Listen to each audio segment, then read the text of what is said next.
Hello, welcome to my channel. My name is Bridget. I'm a nurse practitioner and a nurse educator.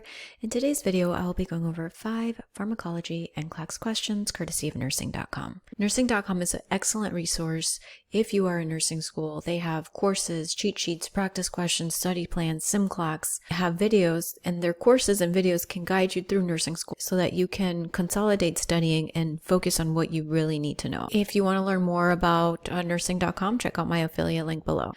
A nurse administered a blood transfusion to a client that was unknowingly contaminated with bacteria.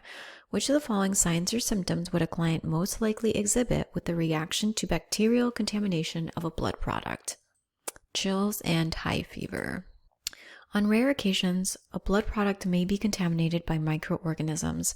When this occurs, the nurse may not be aware of it until the client develops a transfusion reaction. When a blood transfusion is contaminated with a pathogen, the patient will develop septicemia with signs or symptoms of infection, such as rapid onset chills and high fever, vomiting, diarrhea, hypotension, and shock. A pediatric nurse is performing an admission assessment. The mother of the client tells the nurse that she gave the child 2 teaspoons of acetaminophen. The nurse knows this is how many mLs. 1 teaspoon is equal to 5 milliliters. Therefore, 2 teaspoons is 10 milliliters. The nurse is discussing medication with the parent of a pediatric client. The nurse asks the parent how much acetaminophen is given to the child when needed, and the parent states 1 tablespoon. The nurse knows that 1 tablespoon is equivalent to how many ounces? 1 tablespoon is equal to 1/2 ounce, so half an ounce. 1 fluid ounce is equivalent to 2 tablespoons. A client takes medication for rheumatoid arthritis. The nurse reviews the client's list of medications and knows that which of the following medications is used to treat and manage rheumatoid arthritis. Indomethacin. So indomethacin is an NSAID, a non-steroidal anti-inflammatory drug. So this is going to be the correct answer. This is an antidiarrheal. This helps prevent angina. This is a beta blocker. A client who is recovering from surgery has been pleading with the nurse for more pain medication. A client who is recovering from surgery has been pleading with the nurse for more pain medication. The nurse is aware that the client has developed a physical dependence on the drug. Which of the following best describes this condition? Select all that apply. This person does not necessarily have an addiction to the drug. The person develops symptoms of a drug interaction when taking any other kind of medication. No.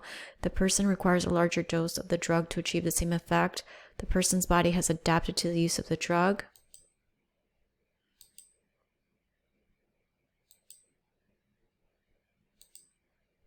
The person is only preoccupied with obtaining more of the drug. This is judging the patient, and the nurse is assigning a negative motive on the client.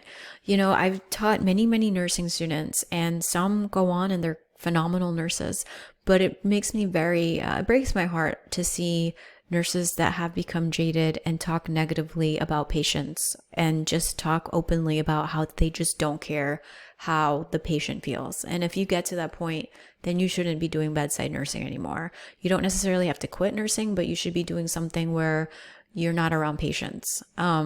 Because that, or change units, change careers, don't be in a certain department anymore because it's unwarranted. No one deserves to, for example, come to the ED and be treated like an inconvenience. And again, this is just, I'm very passionate about that. Like, you can be upset as a nurse at administration, you can be upset at the doctors, but don't take it out on the patients. It's not their fault. After using some types of medication, the client's body may become dependent on the substance, and while this is associated with a negative context, dependence is not the same as addiction. A client who has developed dependence has adjusted to using the drug, and their body may have developed a tolerance to the drug. This means that they require a larger dose of the drug to achieve the same effect. Physical dependence is not the same as addiction, and this is true of dependence on a drug. Thank you so much for watching. Make sure that you hit that like button and you smash that subscribe button. I currently have a goal of hitting 30,000 subscribers. I've been at this for 3 years and still haven't reached it. So it would mean a lot if you subscribed, and keep in mind that it doesn't cost you anything to subscribe and you can always unsubscribe later. Until next time.